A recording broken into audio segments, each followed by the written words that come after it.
Bonjour, bienvenue à iTalk, l'émission d'Euronews où c'est vous qui posez les questions aux décideurs d'Europe.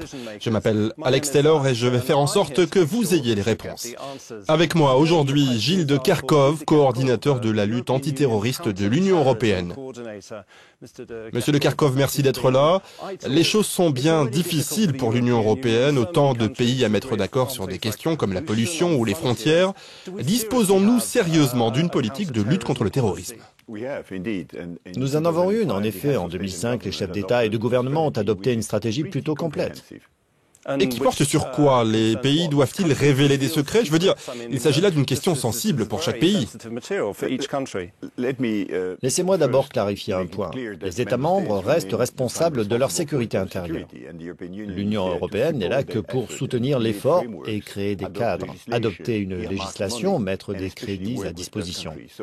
Nous essayons de concevoir de nouveaux outils, de nouveaux instruments comme le mandat d'arrêt européen et de favoriser l'échange d'informations entre les États. Quel budget?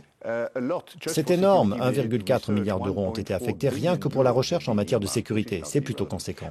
La première question nous vient de Russie, c'est Elena qui la pose. Pour moi, le terrorisme est un mal, mais je ne suis pas sûre que vous pourrez gagner cette bataille en tuant des terroristes, mais plutôt en négociant avec eux, parce que cela les rend plus aimables. Et plus on a d'amabilité sur Terre, moins on a de terroristes. Je vous remercie. Monsieur de Kerchove, devrions-nous être plus aimables avec les terroristes? Discutons-nous avec eux en ce moment? Vous n'allez pas me le dire, mais est-ce le cas? Historiquement, nous avons toujours été engagés à un certain moment dans un processus de réconciliation, de réinsertion au grand public. Mais la question se réfère à la nécessité d'équilibrer répression et prévention. Et c'est tout aussi important, sinon plus important. Et nous travaillons beaucoup sur ce point, tant en Europe que dans le monde musulman. Mais les terroristes sont-ils prêts à nous parler? Ils ne semblent pas très disposés à écouter ce que nous avons à leur dire. Nous avons de nombreux moyens de pression, comme en gelant leurs actifs ou en les traquant un peu partout, ou encore en tentant de les faire condamner par les tribunaux. À l'issue du processus, nous essayons de créer les conditions qui pourraient mener à une sorte de changement dans leur comportement. Elias, qui est espagnol, pose la seconde question.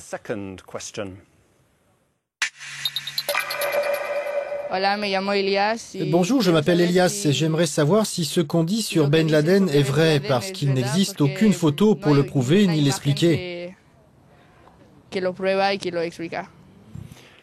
Avons-nous eu notre mot à dire? Les Américains ont-ils demandé à l'Union européenne des conseils pour savoir s'ils devaient publier ces photos? Je pense que le président Obama a pris la plus sage des décisions en ne publiant pas les photos. Quant à la mort de Ben Laden, elle ne fait aucun doute. Cela a été confirmé par son ADN. Mais il y a des doutes sur la façon dont tout cela a été fait. Ça n'aurait pas simplifié les choses de publier les photos?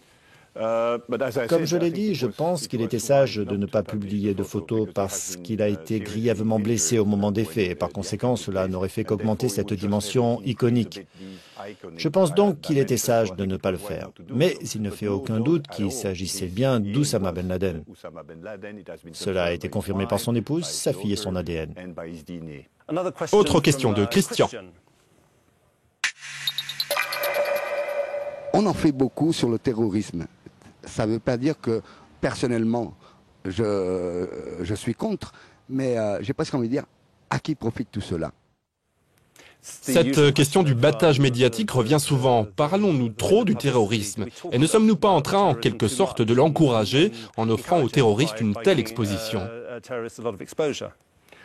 Non, je ne crois pas. Je pense plutôt qu'il faut se demander si nous avons mis au point la bonne stratégie et si notre approche des choses est équilibrée.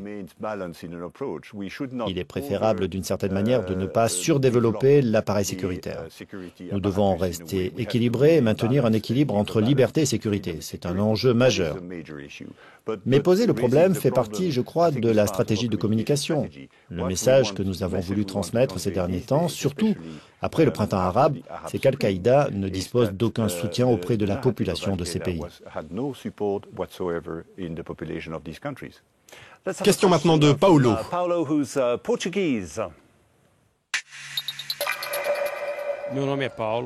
Bonjour, je m'appelle Paolo et je voudrais savoir si l'Europe est prête à faire face au terrorisme. Une question très générale, mais très sérieuse. Nous avons tous peur du terrorisme. Sommes-nous prêts à faire face à une énorme menace terroriste? Oui, nous le sommes. Comme je l'ai dit, la priorité des États membres en termes de responsabilité, c'est de faire face au terrorisme.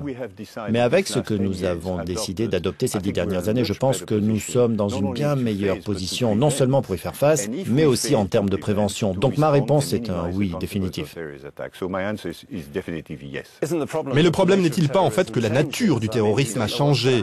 Car on ignore au fond ce qui pourrait bien se passer à l'avenir, une menace nucléaire, des bombes. En effet, c'est pourquoi nous devons commencer à nous préparer aux nouvelles menaces.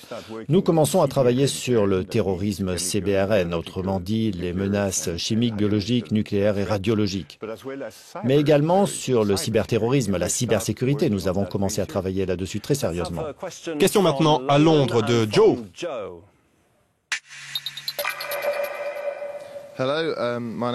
Bonjour, je m'appelle Joe et j'habite Londres. Ma question est la suivante. Dans le cas où la Turquie finirait par adhérer à l'Union européenne, devons-nous nous attendre à voir apparaître un flux massif de migration et une augmentation des activités terroristes à l'intérieur des frontières de l'UE? La question des contrôles aux frontières est effectivement une question sensible. En ce qui concerne l'adhésion de la Turquie, je ne donnerai pas mon opinion personnelle. Une décision a été prise pour lancer le processus et la Turquie y travaille et c'est un processus qui avance. Sur la question de l'immigration, je pense que nous devons être extrêmement prudents de ne pas mélanger migration et terrorisme. Parmi les gens qui essaient d'entrer dans l'Union européenne figurent de véritables demandeurs d'asile. Ces personnes ont besoin de protection et nous devons les protéger. Il y a aussi des immigrés illégaux qui cherchent à trouver un emploi et une vie meilleure. Ce ne sont pas des terroristes. Mais en effet, il peut subsister une frange très réduite de personnes que l'on peut qualifier de terroristes. Et c'est pourquoi nous avons conçu des outils très spécifiques pour les détecter. Quel genre d'outils? L'une des discussions en cours, qui est d'ailleurs une question assez sensible, serait par exemple de permettre à la police d'avoir accès à certaines bases de données pour le traitement des demandes d'asile, ce qui pourrait constituer un moyen de filtrer les demandeurs d'asile en utilisant une base de données sur les terroristes et les criminels.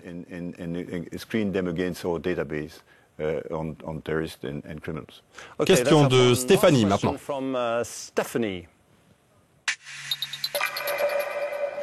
Je m'appelle Stéphanie et je me demande ce que font nos gouvernements pour veiller à ce que nous soyons en sécurité quand nous voyageons dans de grandes villes pour s'assurer que nous ne serons pas victimes d'attentats terroristes.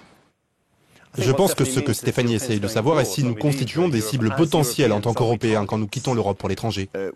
Nous sommes des cibles, c'est vrai. C'est pourquoi les ministères des Affaires étrangères donnent des conseils sur les lieux où il est préférable de ne pas se rendre et les situations dans lesquelles il faut se montrer extrêmement vigilant. Nous devons donc bien choisir notre destination de vacances, mais nous travaillons avec des pays tiers pour les aider à renforcer leur sécurité. Donc, il y a toujours un risque et nous devons l'accepter. Une autre question, Gilles de Kerkhove. Allons-nous mettre un terme à ces mesures de sécurité dans les aéroports qui, souvent, semblent être bien illusoires face au terrorisme? Je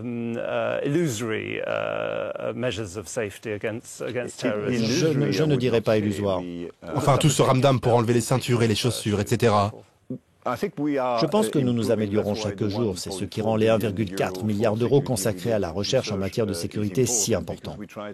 Parce que nous essayons d'améliorer les technologies et les rendre plus conviviales et respectueuses de la vie privée. Et donc, même ce qui a été critiqué, les scanners corporels, nous les appelons scanners de sécurité, peuvent aider d'une certaine manière. Nous avons d'autres programmes comme le Trust Traveler Program qui a fait aussi l'objet de critiques et qui permet aux voyageurs d'aller plus vite, de passer rapidement la ligne, si celui-ci consent à fournir des informations personnelles.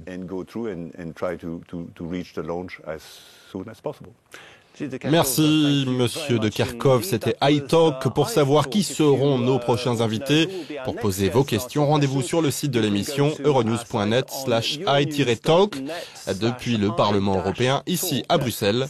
À bientôt.